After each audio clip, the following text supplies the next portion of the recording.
Okay, this is John. I'm going to try to do this. I hope the sound is coming through okay. I see that I went out and hang on, I have to mute myself here so I don't want to listen to myself. I went out and hit some golf balls and I forgot to fix my hair, but so be it. High definition is not good for old people like me. So just sort of a little bit of an update. If you got sound, just give me sort of, yeah, hey, we can hear you and all that other stuff. I've completely changed my setup and that type of thing. And I just really beg your patience and indulgence on these, trying to do these live, because it's difficult. It's very complicated because I'm trying to monitor the chat. I'm trying to monitor the sound. There's about a 15-second delay between me talking and then what's getting onto YouTube. I try to monitor questions and comments, and I do have some people help on that. So just appreciate your patience on this. It is very complex. I've strongly considered not doing any more live updates just because of the 10, 15 things that you got to monitor while you're trying to talk and make sense. I noticed today, like, for example, Tom Hughes on Hope for Our Times had Alex Newman on at 5 o'clock live. And Tom has several people. I was just there a week ago, Sunday, by the way. I did a live update with him on Sunday evening, the 23rd. HopeForOurTimes.com. You can get that video. And he has several people there. There were, 3, 4, 5 people there helping run the live stream and that type of thing. So, and even with all those people today, he just had massive problems. Now, sometimes I wonder if that's not because of potential content, or he had Alex Newman on, and Alex is pretty strong against the New World Order. So sometimes you wonder if people aren't just laying in wait to attack somebody like Alex. So anyway, appreciate your patience, and let's try to keep this short. I'm going to try to cover a couple topics. One is judicial reform in Israel, normalization between Israel and Saudi Arabia, and some of the things that are going on there. Again, this is not going to be in great detail. Just so you know, there is a conference I'm going to be speaking at in Texas now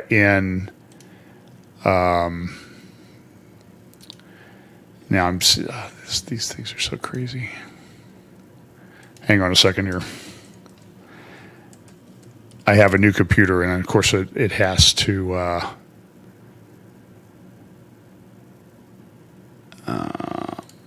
I'm going to try this. So let's see, entire screen. Okay, sorry about that. It will not do this. Okay, hang on a second here. I'm going to have to...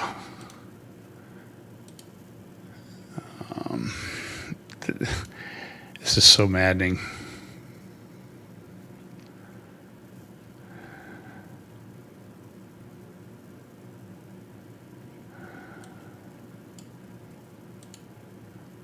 Let me go here, Enter Studio.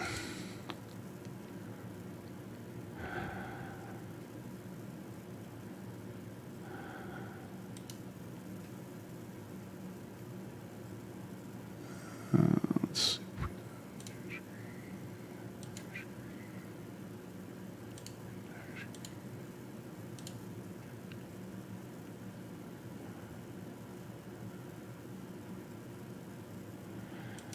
Yeah, see, it's going to make me.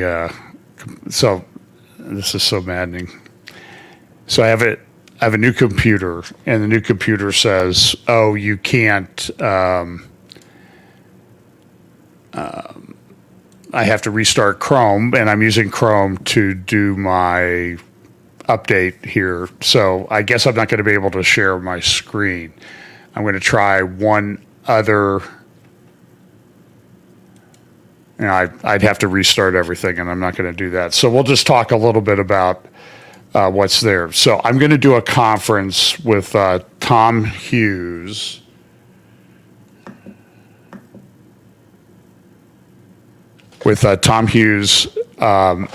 August 25, 26 in Round Rock, Texas.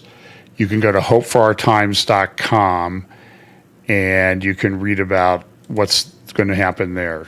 I think that the live stream registration is open for that.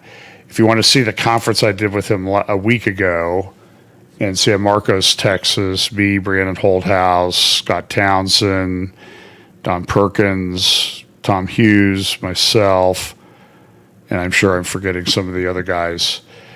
You can go to hopeforourtimes.com. You can sign up for the live stream, and you sign up for the live stream for San Marcos, and I think you get the live stream for the one in Texas that's coming up in 3 weeks from Friday and Saturday, whatever those dates are. And that'll be a whole different group of speakers. Tom and I will be the same, but then there'll be some others, Olivier Melnick, Alex Newman, and I don't remember the others. So, but appreciate you signing up for those. You can look at those talks. One of the themes I've kind of been talking about in the different conferences that I've done this past spring and summer, for example, we did a conference, Last Days Bible Conference in Calgary in early May. I think I spoke 4 or 5 times that weekend. And then I did Moriel Conference in Scotland in mid-June, Moriel TV or rtntv.org for that. And then I did the conference with Tom and the other guys a week ago in San Marcos, California. One of the things that's been very encouraging about these conferences is just this incredible time of fellowship with fellow believers. One of the things that you hear from people all the time when you're at these conferences is that they really feel isolated. And it's a real blessing for them to come to the conference. And it's a blessing for us as speakers, too, to meet all these people and fellowship and talk and get some of the feedback and questions and try to understand where people are coming from. So that's, and by the way, Tom, there's a couple different pronunciations of my last name, and I don't really care. Just call me. That's the important thing. So, great conference that we had. Oh, Billy Crone. Billy Crone was the other one that was in San Marcos. And Greg Denham, who's the pastor there at Rise Church where we held the conference. Great guy. Had some great talks with Greg while we were there. And I'll be doing a different talk at Texas Talks at Texas, and we're going to actually travel there by car. We flew for the first time, PM and I together for about 3.5 years. Everything went well. We did catch a little bug. Didn't feel so great for a few days in California after the conference, but we were able to see PM's stepfather. He's 96, and at that age, you just never know when the last time you're going to be able to see someone is. But it was hotter than blazes. I was in California for almost 2 weeks, and I played 7 holes of golf, which is, not 7 rounds, 7 holes. It was just too hot. I went out one morning, and after 2 holes, I knew it was a mistake to have even tried. So I just didn't even bother the rest of the time. So let's get to this. So live stream for hopeforourtimes.com. Now, one of the things I want to talk about is judicial reform in Israel, because this is a big deal, and it's really tearing apart Israeli society. So let's first look at what judicial reform is. How did it come about that people wanted to do judicial reform, what the problem is, and what the different sides are, and the, I think, rather potentially dire situation that the protests over judicial reform and some of the outflow from that are putting Israel at great risk from a defense standpoint. So judicial reform really came about, the genesis of it was back in the 90s. There was a Supreme Court justice named Barak who at that time put in what we would call a reasonableness standard. And, as a lawyer, you learn in law school, one of the first classes you take is torts, and you learn about the reasonable man. And you know that the reasonable man is a very malleable thing that's very difficult to define. Everybody knows what it is, but nobody can define it exactly. So he put in, and this was at the time that the political left, socialist left, had controlled Israel since its founding.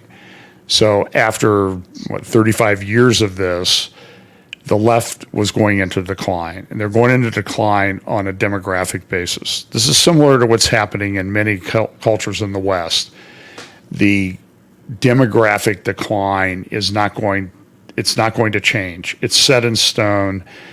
People are not going to turn it around. For example, as I've noted many times, China is in demographic collapse. Now, they still have the most people in the world, and they still have great power. They still have great economic power. But if the Lord tarries in 25 years, China may be half the size. So you don't lose 700 million people in your population and not have huge economic impacts on a local basis, let alone a geopolitical basis. But until that happens, China is still going to be a pretty important power in the world. But what happened in Israel is that, as here in the United States, people on the left just don't have babies. Abortion is big in Israel. Abortion is big here in the United States. And it has caused, in certain sections of society, a demographic decline. On the other hand, the Orthodox communities, and I would put in with that the Orthodox, the Zionist Orthodox, conservative Orthodox, and then ultra-Orthodox, they have incredibly high birth rates. If you've ever been to Jerusalem, particularly in Orthodox neighborhoods, every single couple that you see has a baby. I remember when we went there in 2017, we were driving to the apartment we were staying at down near the old city. We went through an Orthodox neighborhood, and I didn't count, but in a kilometer, which is a little over half a mile, I know I saw over 100 baby carriages on the street that we were driving down. It's rather shocking. And so what's happening is that the demographic structure of Israel is changing. Whether you agree with Orthodox, in their orientation and that type of thing, and it's not going to change. So the apex of the left started declining in the 90s. Barak at that time, the Supreme Court justice, put in the reasonableness standard, which essentially allowed the court to exercise, and it's expanded over time, to exercise a lot of control and authority over aspects of the government of Israel. Israel has it's a parliamentary system. It doesn't have a bicameral legislature like we have. In the United States, we have checks and balances. We have the Supreme Court, we have the Supreme Court, and it just is, they don't have that in Israel. So the Supreme Court put in this standard, and it's now become viewed as the way that the government can be controlled by not going too far to the right. Eventually, this is going to fail. So everybody has this protest. One of the things that the Netanyahu coalition ran on was the need to have judicial reform. And I think when they ran, the Orthodox parties that eventually formed a coalition with Netanyahu's Likud party were pretty clear that they were going to put through this judicial reform. They were elected in a free and fair election. There was no allegations of fraud or anything that I know of, no stuffing of ballot boxes or anything like that. And the Netanyahu coalition with these three Orthodox parties, they took control of the government. They have 64 seats. They needed 61 out of the 120. They got 64. They formed their government in December. The election took place in November. They formed the government in December. The legislature, when I was there in December, we were at some of the initial meetings of the legislature, committee meetings and that sort of thing, as they're forming the government. And then Netanyahu was sworn in right between Christmas and New Year's. And Netanyahu, and so they've pushed this. They've backed off on the judicial reform. They've had protests every week. They've had anywhere from, I think Caroline Glick sort of humorously noted that the protests in Israel of people opposing judicial reform number somewhere between each week between 10,000 and 5 billion people. But they've been massive protests. They've been all over the country, and they've been every single weekend. It's been very disruptive. One of the things that has probably been most disruptive in the protest is now that the reserve officers, and I'm not sure if this is actually true or if this is a psyop, reserve officers in the Israeli Defense Force and the Israeli Air Force supposedly have signed their name to these letters, although I don't think that it's crystal clear that they've signed their letters, but they claim that thousands have signed, and that should this law go through, they will refuse to serve. That puts Israel at risk because Israel relies in great part on its reserve forces, both from the Air Force and the Israeli Defense Force. And without these people, it will be very difficult to cover anything that might be going on in terms of a invasion from the north. So there's a lot of Hezbollah, the Iranian proxy that controls Lebanon, is constantly pushing. They've put up some tents on the Israeli side of the Lebanon border. Israel's come out recently and said, hey, it would probably be best if you didn't have people in those because Israel, I think, is losing their patience with it. They may take it out. And Nasrallah says, and then I guess, and today the Iranian foreign minister came out and said, look how weak Israeli society is. They can't even get along with each other. How are they ever going to fight us? They're weak. They're going to decline. They're going to fall apart, and we're going to take everything over. So that's the status of judicial reform. My own opinion is that the left, through the court, has, just like in the United States, used the court as really kind of a super legislative, super executive branch. For example, there's been some ridiculous things that have occurred. So there's been these indictments of Netanyahu over the last few years. The cases have been going on for a while. When I was there in December, I asked some people, how long are these cases going to go on against Netanyahu? Because it's been like 2-3 years, and they said they might go on another 3, 4, 5 years. And part of this is to keep Netanyahu otherwise occupied and not governing.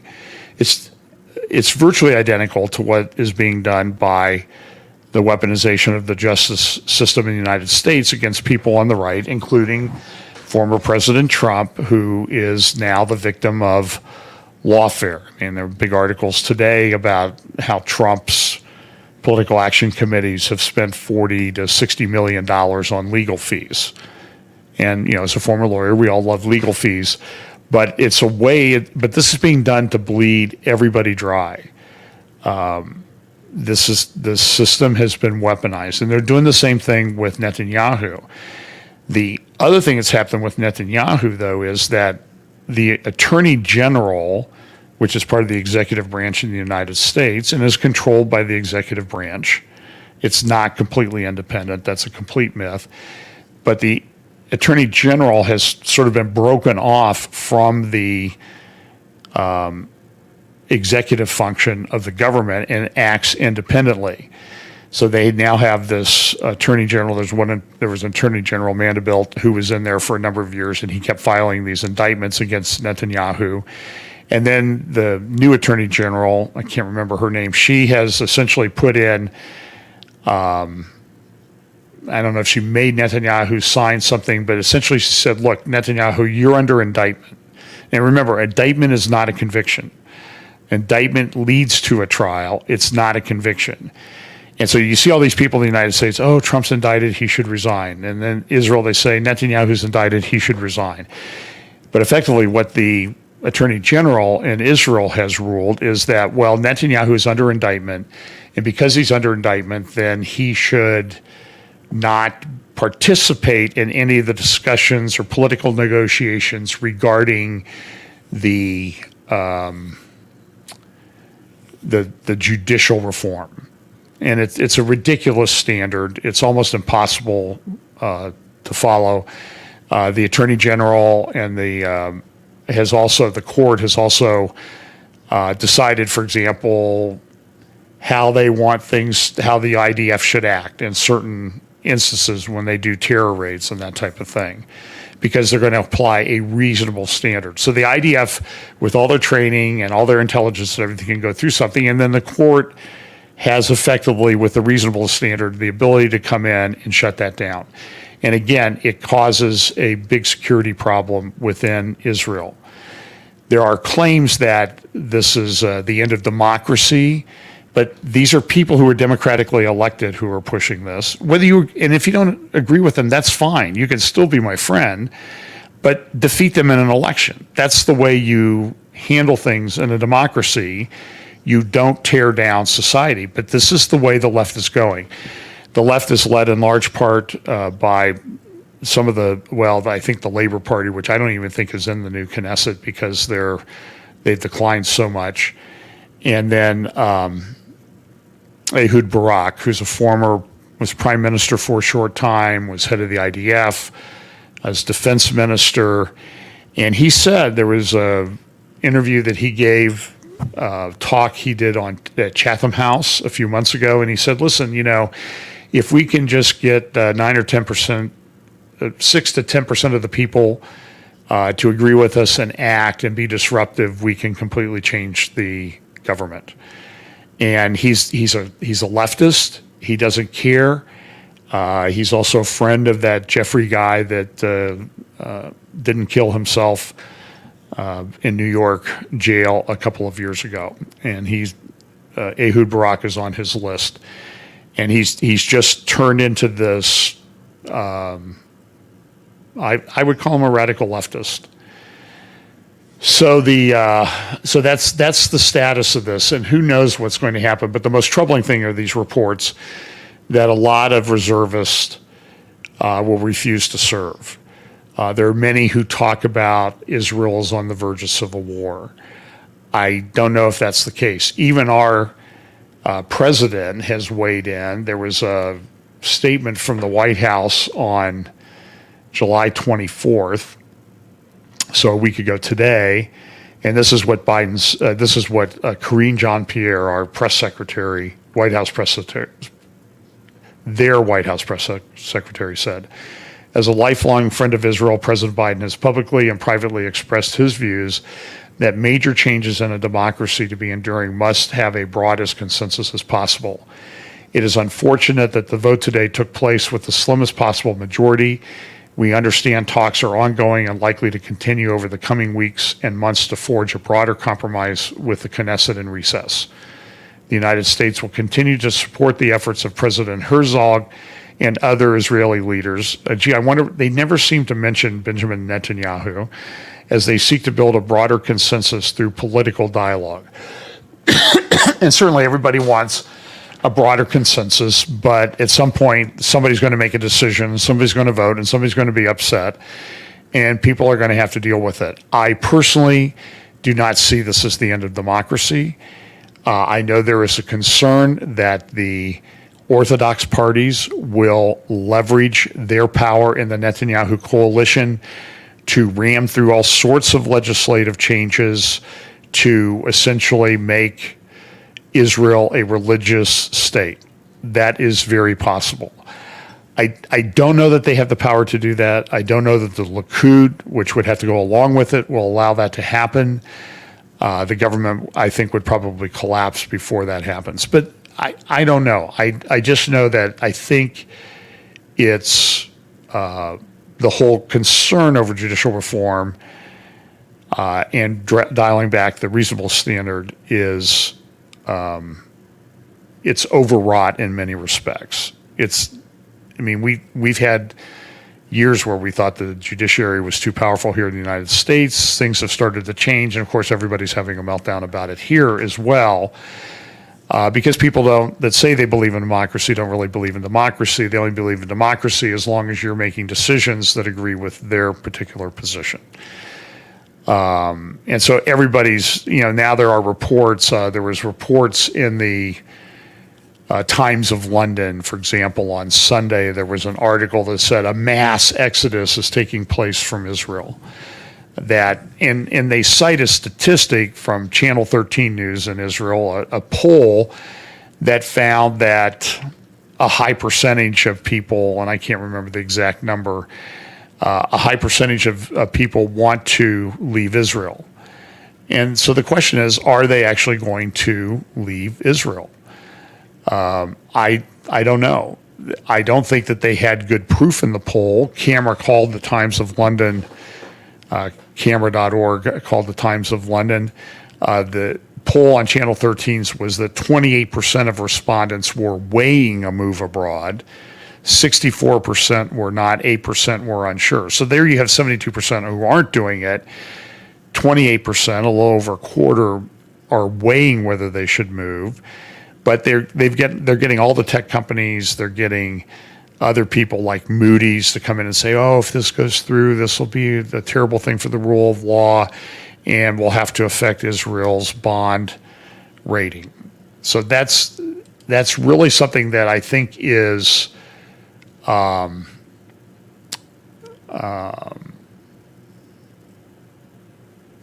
sort of, it is tearing Israeli society apart in many respects. And you're seeing, just like here in the United States, you're seeing stark divisions between conservative, religious people and people on the left that don't want any control. So let's see, so that's judicial reform, but pay attention how that's going. And I'm not so sure, how does this stack up prophetically?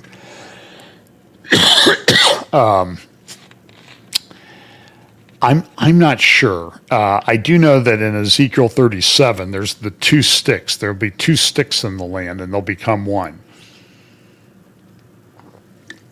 Some people have interpreted that to mean that there will be a highly divided Israeli society, and we're there. There's no doubt that we're there. So, anyway, I think everybody's a bit overwrought about this, and I understand the concerns about the Orthodox parties.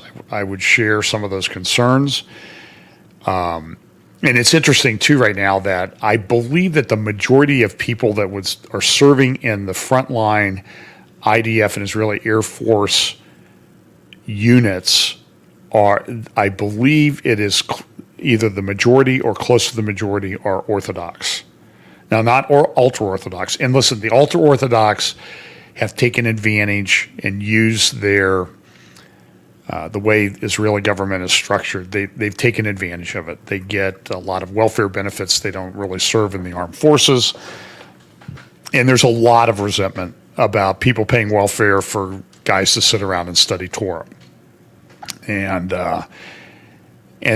it's a problem. It's an issue that has been allowed to fester, and at some point it's going to come to a head. So, but there are a lot of things, particularly when you look at what's going on in northern Israel.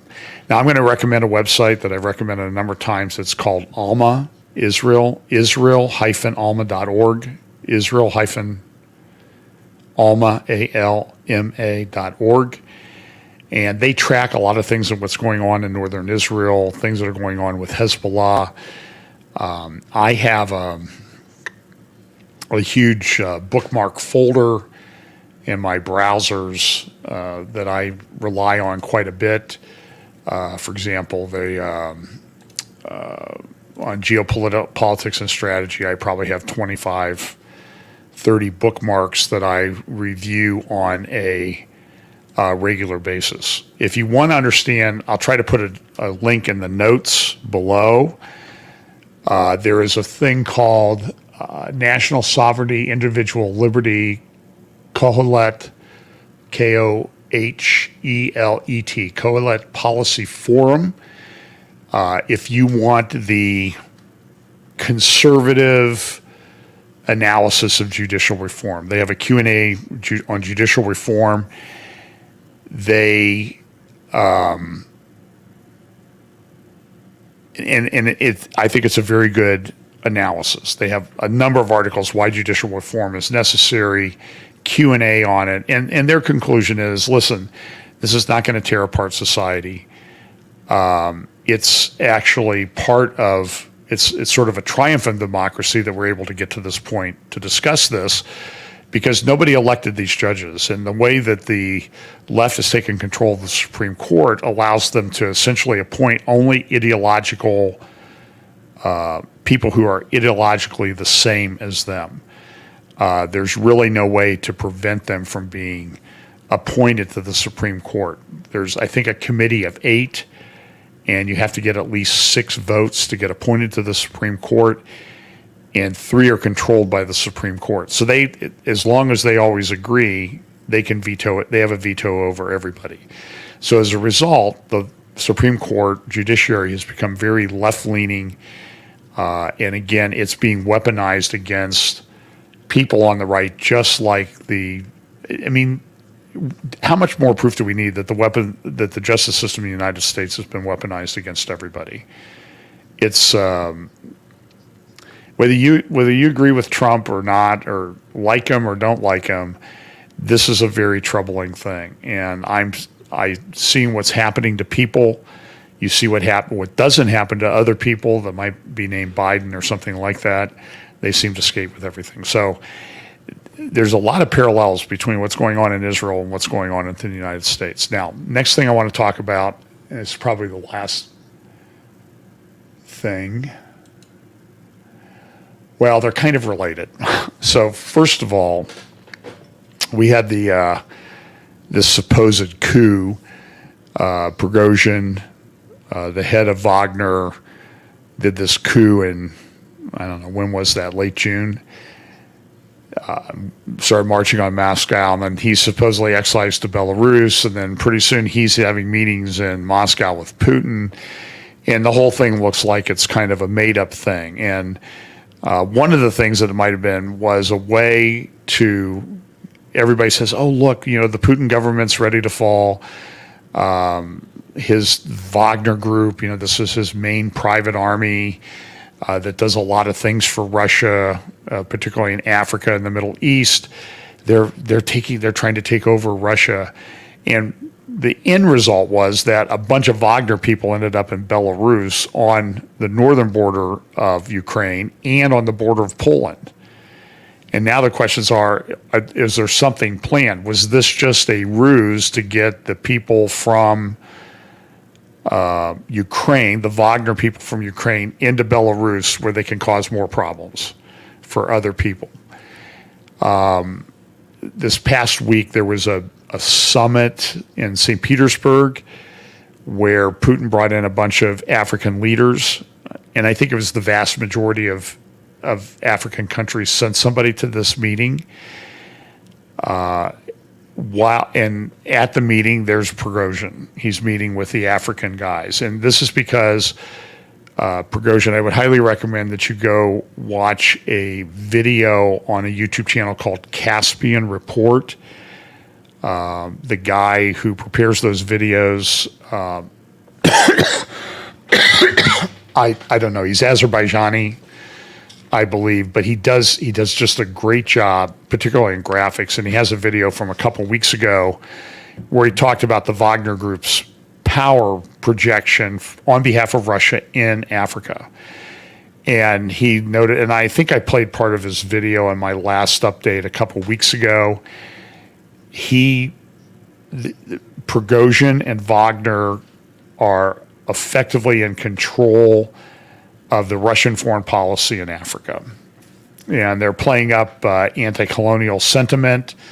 There's this problem going on in France with particularly African migrants and other Middle Eastern and Middle Eastern migrants causing a lot of havoc, and really putting France, many people think, on the verge of a civil war. And that, by the way, would sort of square with what Ehud Barak says. You get about 10% of the people causing disruption, and the whole government can fail. And they have about 10% of the people in France, and they're trying to get the government to fail. So you can kind of see the synergy there on this 10% thing that the leftists, this rule that they seem to apply. But for example, there's been across Central Africa, there's a good New York Times article. It was in Sunday's paper, I think. Yeah, Sunday's paper. Title of the article is "Coast to Coast: A Corridor of Coups Brings Turmoil in Africa," and all the way from Western Africa to Eastern Africa, all the way across the belt. In all of these different countries, you've got Guinea, Burkina Faso, Mali, Niger, Chad, Sudan. Since 2020, all of those countries have had a coup. The most recent one was Niger, and immediately Wagner was there with Prigozhin saying they're going to support the military leaders who've come to power in Niger. And so what Russia is doing is they're using Wagner will come in and help support the government. It's the way they do foreign policy. For example, they have an agreement with the leader of the Central African Republic. Central African Republic has diamond mines. I believe they have some rare earth mines. And so Wagner Group comes in and says, we'll help support the government. We'll keep the security situation. And the Wagner Group is just brutal. I mean, they go in there and they rape, pillage, and burn, but they also get a cut of the diamonds that are sold or the minerals that are sold. And they're doing this all the way across. Now they've added another country, Niger. So there was a lot of question. I raised it. A lot of other people raised it. Hey, what's going to happen with these Wagner forces in Africa? What's going to happen with the Wagner forces in the Middle East because of this supposed coup? And the answer is, it appears nothing, that Wagner is still doing what they were doing. They just may not be doing it in the same places. And so then the question becomes, what about the situation on Israel's northern border with Syria? And if you look at a map, there's a think tank. I have to pull this up. And I apologize for not being able to share my screen. As I said, I got a new computer and I haven't been able to get everything. You have to kind of re-enable everything on your security settings. There is a website, and it's called jusor.co.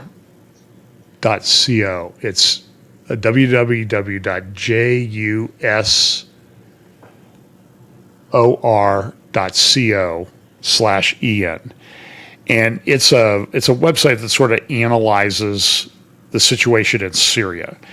And if you look down through there, they have an article from a couple months ago where they show all the different people groups that are positioned: Hezbollah, Iranian groups, Iranian-backed groups, Russian military, the Wagner Group, and that type of thing. You can see that they're all along the Syria-Israel border. Now, the question is, how many of them are there? I believe the estimates that I've seen that the Wagner Group has maybe 5,000 soldiers, mercenaries in Syria. A lot of times they will hire local people. That number seems to be pretty square. But the question is, we always talk about Ezekiel 38, 39 invasion, but there's a logistical aspect to that. 5,000 Wagner troops is not a great company and a mighty army. I'm sorry, by any stretch of the imagination. But they can project a lot of power. In Russia, through its air defenses, controls a lot, effectively controls the airspace in Syria. Israel does not really act in Syria without Russia knowing about it. And Russia, Russia has some problems with Syria. They have some problems with Iran. And so Russia tries to play both sides against the middle, allows Israel to do some things, but doesn't allow them to do too much. But it's a very volatile situation, and there's a big concern in Israel that there's a looming war coming from the north in the very near future. Now, is this Ezekiel 38 and 39, or is it a precursor to it? I think it's a precursor, and it could break out at any time. There are a lot of plans. So the result of some of this, so you've got the Africa situation with Wagner, you've got the Syria situation with Wagner, and Russia and and Iran and Syria. You also have the problem with Hezbollah in Lebanon. And you have our government sort of helping fund all of this stuff. There's a good article by Victoria Coates. She's a former U.S. attorney at National Review talking about, hey, Biden, I guess you're getting what you pay for in Palestine with the Palestinians. And everything's very volatile in the Palestinians. They're in a bit of a internal dispute to civil war themselves. There's some attacks going on at a Palestinian refugee camp in Lebanon. Now, the first thing you got to ask when you hear a story like that is, wait a minute, why is there a Palestinian refugee camp in Lebanon? I thought there were only Palestinian refugee camps in Israel. And the answer is no. There's probably more Palestinian refugee camps outside of Israel and what they call the West Bank, Judea and Samaria, than are actually, they're probably more outside of Israel proper, from Jordan to the Mediterranean. And that's because the Palestinians, called Palestinian Arabs, following really was sort of a term that became popularized by the KGB in 1964, using Yasser Arafat because the Russians, Soviet Union at that time, wanted to cause some destabilization in the Middle East, that they could always kind of come in and say, oh, look at how great we are keeping peace and how we're on your side and that type of thing. It's the same thing they're doing right now across Africa. Oh, look how nice we are to you.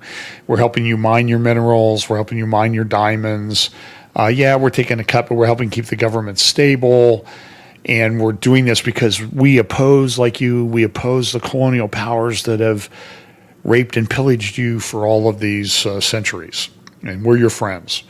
So doing that in the Middle East. And so they created the Palestinians, refugee camps, and their ponds. They're Palestinian camps, some of the worst ones in the world, probably the worst ones in the world.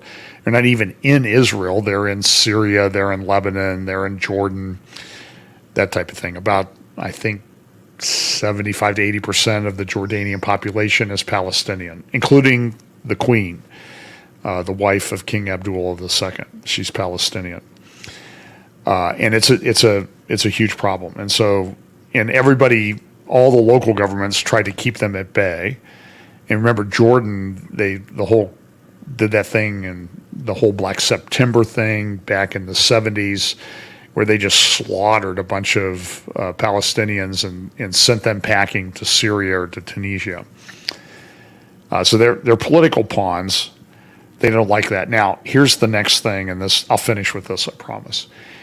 There is a push for, and this is sort of part of the Abraham Accords that Trump brought in, and I said on Tom Hughes the other night, maybe it was at the conference, somebody asked me what I thought of the Abraham Accords, and I said I thought that there was a lot of synergy between the people, the groups they're trying to bring into the Abraham Accords and the people groups identified in Psalm 83, and that the Psalm 83 seems to set forth people groups who have a permanent hostility towards Israel. And I think that's a fair assessment. So the question is, what are they going to do? how is this all going to play out? And so now what they're doing is there's been a big push. And look, this was one of the two main things that Netanyahu said he wanted his government to do when he took office back in December. Number one was stop the Iranians, and number two, normalize things with the Saudis. So there has been a push, but our government, the U.S. government, seems to be playing the Palestinian issue against Israel and trying to do it in a way to be pro-Iranian and pro-Palestinian at the same time.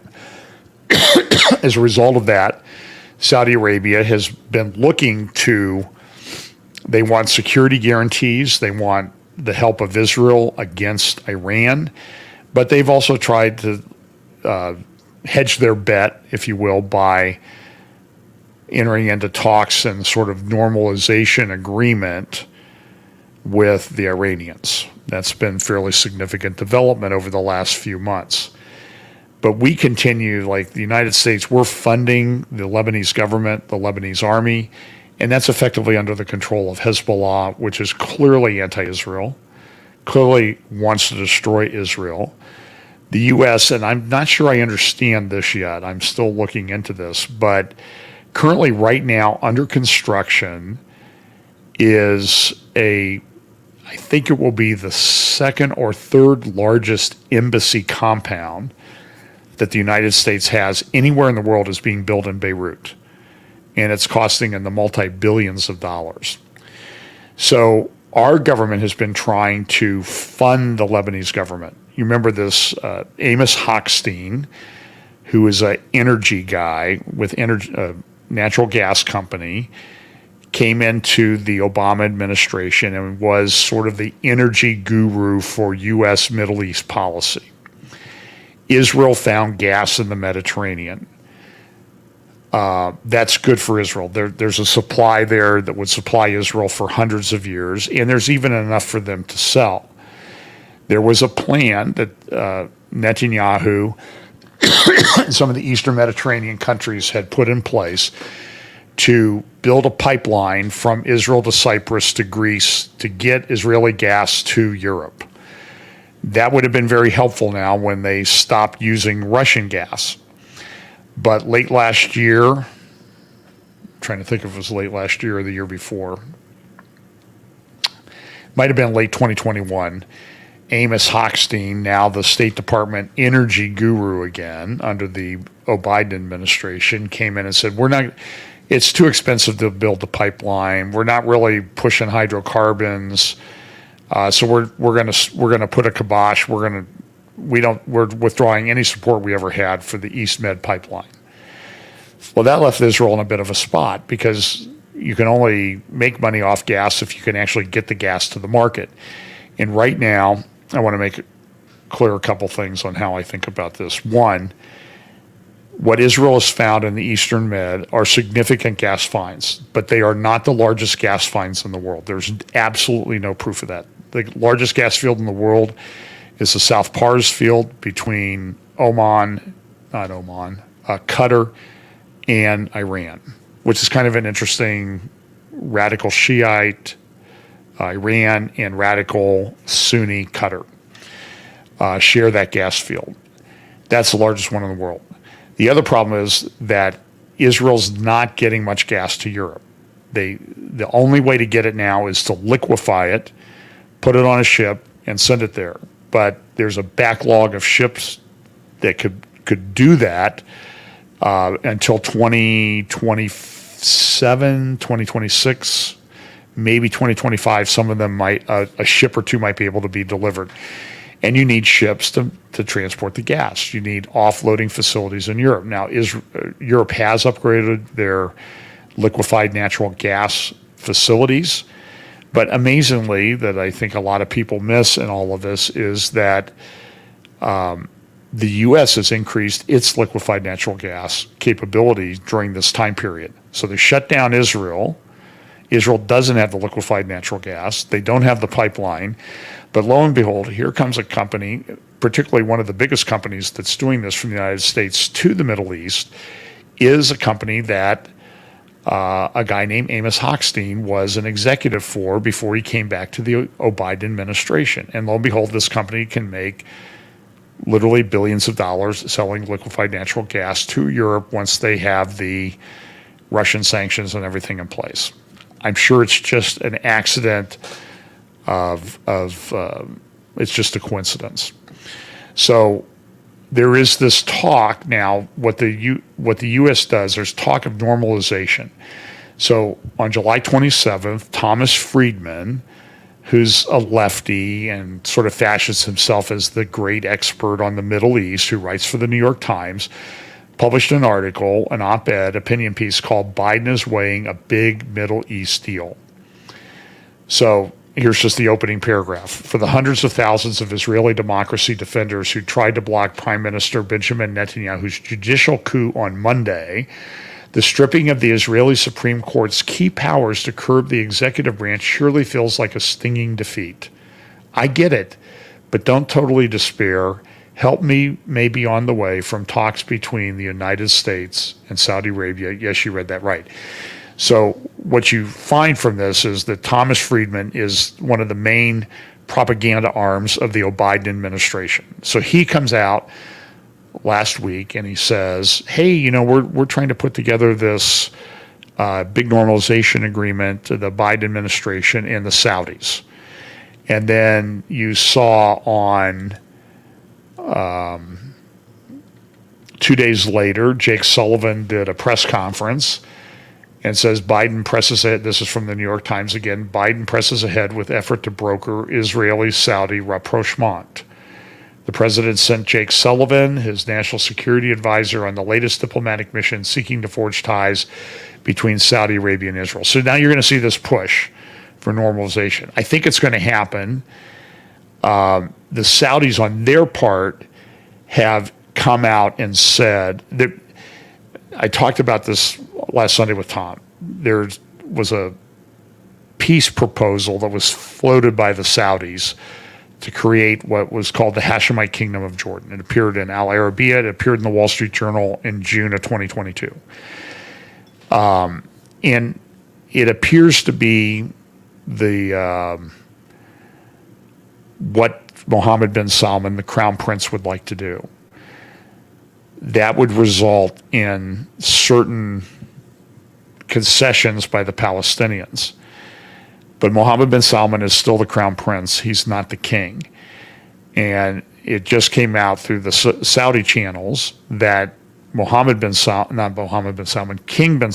Salman, the father of the crown prince, who's very infirm, but he came out and said, listen, I want this Palestinian state. I want a two-state solution, and that's the only way that it's going to be. I don't expect that that's going to change. The Saudi position on that particular thing, the Saudi peace initiative from, I think, 2003, 2002, might even be back from the 90s. You can read about that. That's the Saudi position right now. That's King Salman's position. And given the way Saudi tribal culture is, I would not expect, in fact, I would almost guarantee you that until King Salman passes on, there's not going to be a overt change in Saudi policy. You're going to hear a lot of things in the background, like you're hearing now, about we need to back off, the Palestinians need to back off and that type of thing. But the formal Saudi position is going to be what King Salman is, because they respect what the king has to say. He's the elder person in the tribe. But when Mohammed bin Salman comes to power, if he's the one who succeeds his father, I mean, all indications are that he will, that's going to be a thing. So there's no breakthrough yet. They're talking about it, but they're floating it. But here's what this article says in the New York Times on July 29th. The Wall Street Journal reported on Saturday that Saudi leaders will convene peace talks on August 5 and 6 involving representatives from Ukraine and dozens of other countries, including India and Brazil, which, like Saudi Arabia, have not joined Western efforts to isolate Russia over its invasion. Russia, which has refused to negotiate, is not included in the meeting. The journal said Jake Sullivan was expected to participate, but the National Security Council would not comment on Saturday. A Saudi plan to host such a meeting highlights a cascade of complicated and sometimes clashing dynamics. Washington wants to enlist Riyadh against the Russians, prevent it from growing closer to China, but bring it together with Israel, coordinate with it against Iran, persuade it to finally put an end to the war in next door Yemen, and keep it from raising the price of gasoline at the pumps heading into an election year. And then again, they make reference to the Tom Friedman column. So it's just a thing you need to watch because there's a lot of things going on there. And again, I think that whatever logjam there is with regard to the Saudi position is going to change once King Salman passes away. And he's very infirm. Probably suffers from some form of dementia, but he's in power and he's protected. So anyway, so that's, oh, by the way, there is also one other thing to watch out for. In 3 weeks, August 21st, 22nd, I believe in Durban, South Africa, the BRICS countries will be meeting, and they're going to talk about bringing in a gold-backed currency. I don't think it's not a currency convertible to gold. It's a gold-backed currency to replace the dollar as the reserve currency in the world. I personally do not think that they're there yet. I know that they're trying, and I think eventually they'll be able to do this, but I just don't think they have the capacity to handle the trade in the new currency. I just don't think they're there yet, and I believe that the gold-backed thing. My personal opinion is the gold-backed thing is a ruse, and that's really what they're concerned about is central bank digital currencies. That's really where it's going to end up. The gold backing was to get, oh, we love gold. Everybody loves gold. Let's buy gold. Let's get a gold-backed reserve currency. And I personally think it's a ruse that it's going to go to a central bank digital currency. So I'm going to take a quick look at the questions here and see if there's anything. I hope the sound has been okay. I haven't monitored because of the delay.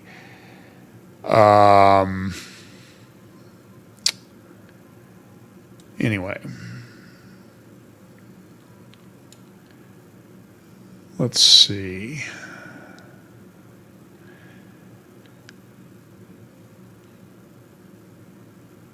So